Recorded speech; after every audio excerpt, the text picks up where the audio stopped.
What's going on, Headliner Nation? Welcome back to the Fantasy Headliners. Kyle back with my Week 9 tight end rankings. I've got my top 20 for you. Let's go ahead and jump into them, and we'll cruise through them starting at number 20 and working our way backwards. And just so you know, there is no notable section with the tight ends because we're already talking about 20 of them. If you aren't making it into the top 20, you're not worth it. So like with the running backs and wide receivers video where there might be so many of them, there won't be a notable section like we've added to those. So just wanted to give you a heads up before you said in the comments, Kyle, where's the notable section? There isn't one for tight ends. But let's start at number 20. Number 19 and 20, I've got Darren Fells and Jordan Akins. I told you in my start and sit video that Darren Fells was going to be a start for me this week. However, we have found out that Jordan Akins is going to be active and ready to go. So for me, I have moved away from Darren Fells at this point. Not really interested in playing either of them because it really could end up being a split. One of them is probably going to have a decent game, but who is that going to be? I'd like to put my bet on Darren Fells because it's a good matchup for him. I don't know if that's going to happen, though. Not with Jordan Akins being back. And the last thing I want to do is just toss out there and say, oh, yep, this is what's going to happen, and not have it happen. So I'm going to have them both just down there at the back end because one of them could end up having a decent game. We'll have to wait and see, though. At number 18, Trey Burton going up against Baltimore. Obviously, Baltimore is always going to be a tough matchup for opposing offenses. However, I was a little bit lower on Trey Burton until I found out Mo Alie-Cox is limited right now and questionable. If he ends up missing, then Trey Burton is probably going to get a little bit of a jump for me, and honestly probably goes all the way up to becoming a start if Mo Alie-Cox is out. If Mo Alie-Cox is out, Trey Burton becomes a start and will move all the way up to tight end 15 for me. So that's where I've got him if Mo Alie-Cox ends up being out. We're going to have to keep an eye on that, however. Eric Ebron at number 17 going up against Dallas. The problem with this matchup, even though it's one that could be good for Eric Ebron, it's also extremely good for the wide receivers around him. So you've got Chase Claypool, Diontae Johnson, Juju Smith-Schuster, all right? Those three have a potential all to eat against Dallas. Not only that, but Pittsburgh could go up super quick in this game, and then they focus on the run.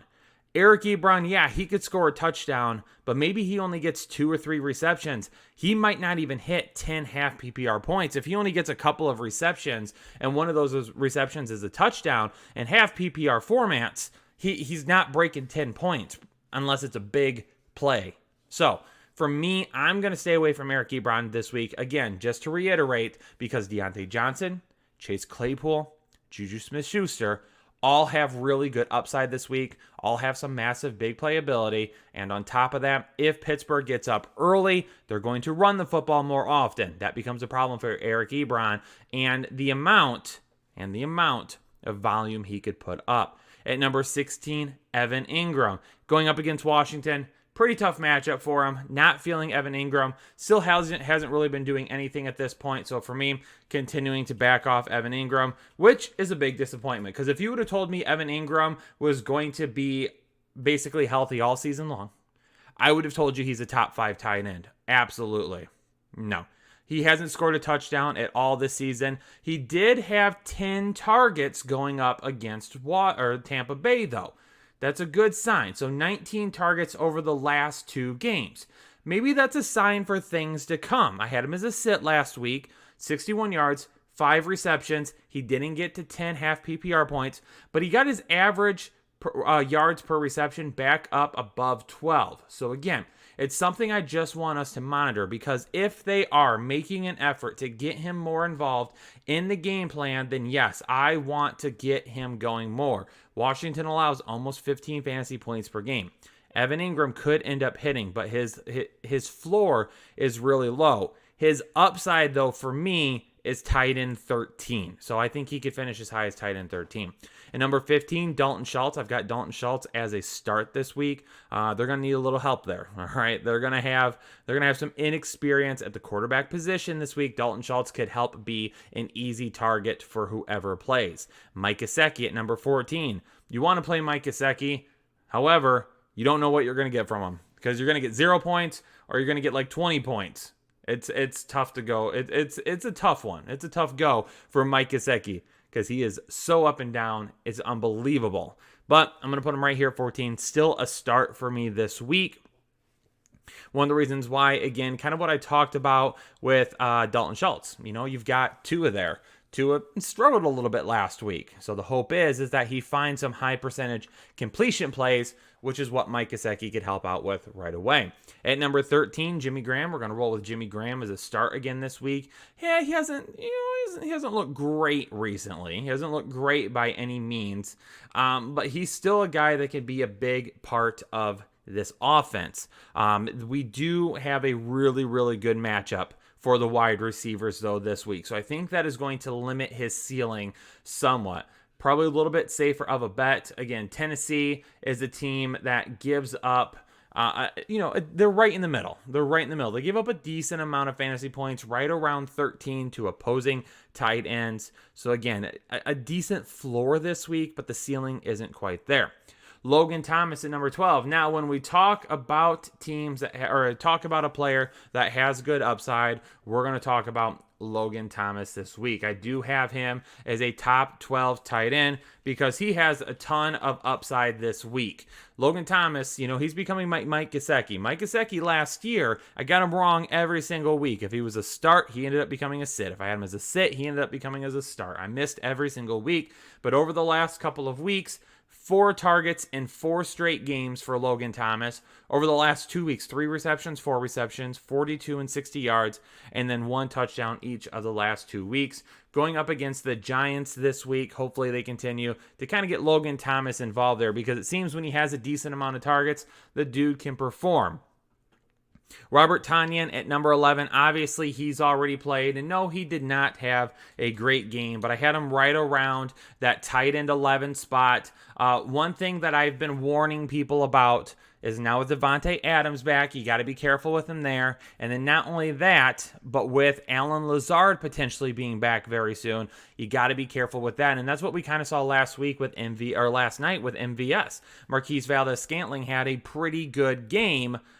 Well, I don't even say pretty good. A big game. He had a good game. If Allen Lazard comes back and he plays well, and he's that definite wide receiver too, we see right there why Robert Tonyan is a guy to be careful of moving forward. Again, he's already played. Didn't end up being anywhere close to tight end 11. I had him as a start. Obviously, we know that one is a miss already.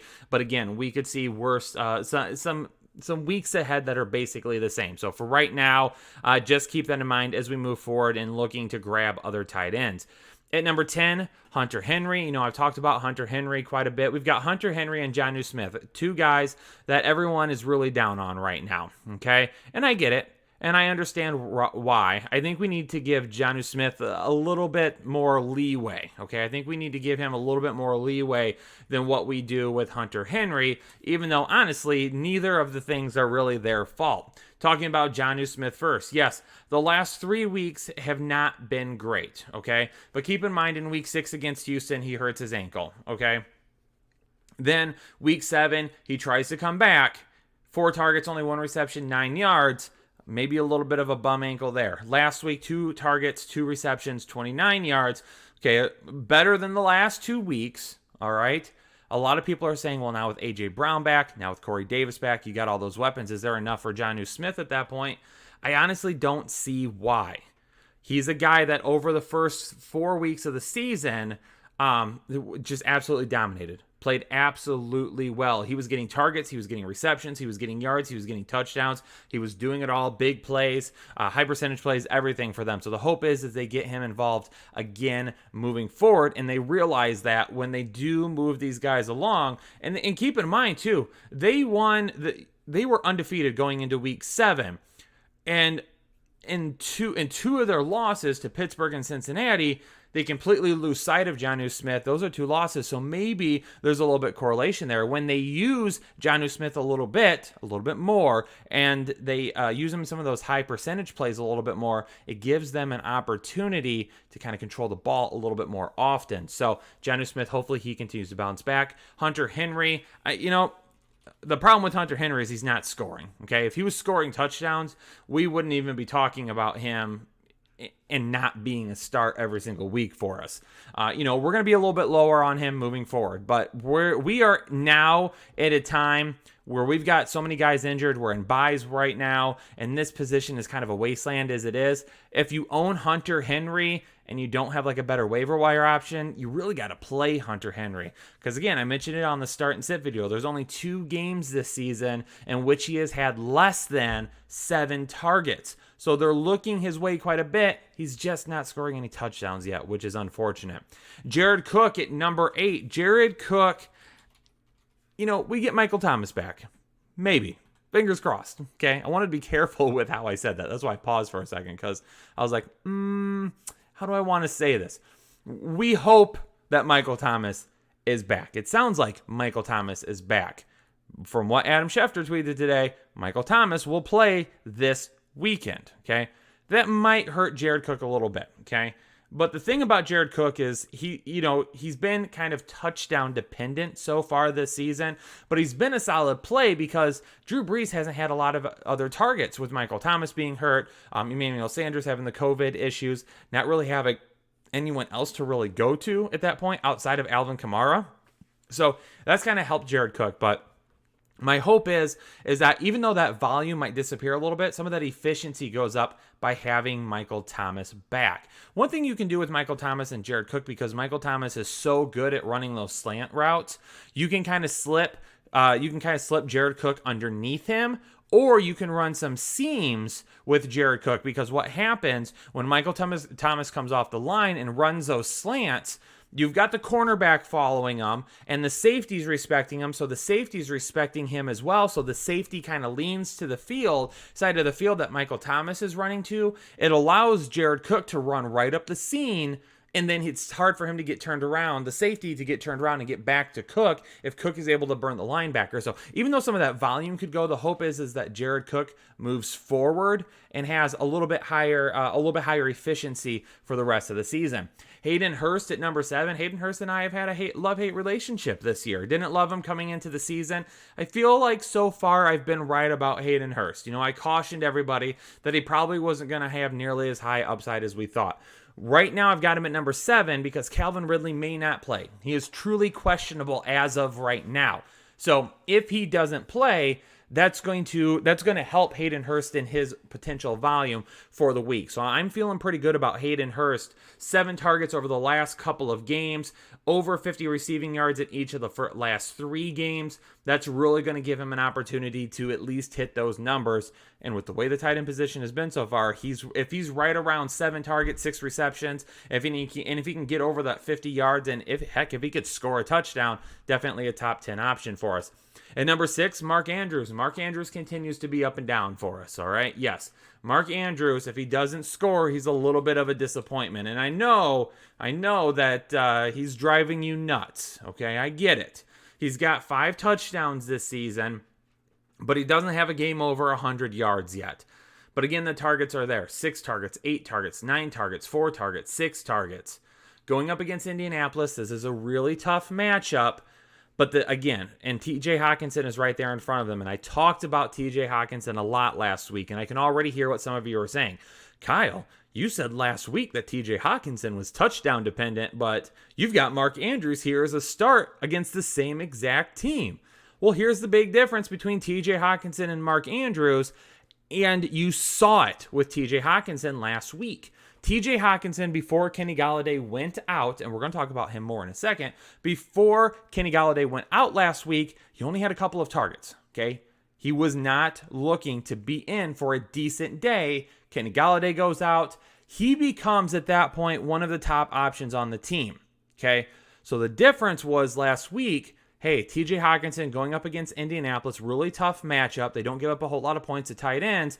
You have got 2 guys in front of him in terms of Kenny Golladay, okay, Marvin Jones, and potentially DeAndre Swift in the passing game. That didn't end up working out that way, right? Kenny Golladay goes out. You only really have Marvin Jones. They limited the big plays with him. He did have 2 touchdowns, didn't go over 100 yards though, and DeAndre Swift did. All right. Mark Andrews is the number 1 target in this offense. That's the difference between him this week and TJ Hockenson last week.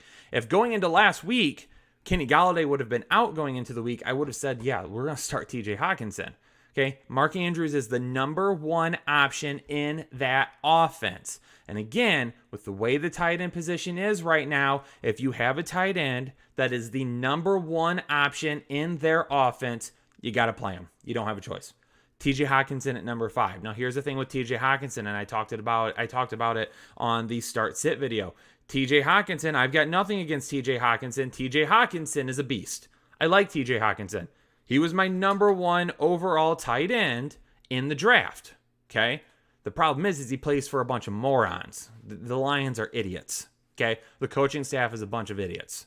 All right? Why spend a top 10 pick on a tight end and not utilize him more often?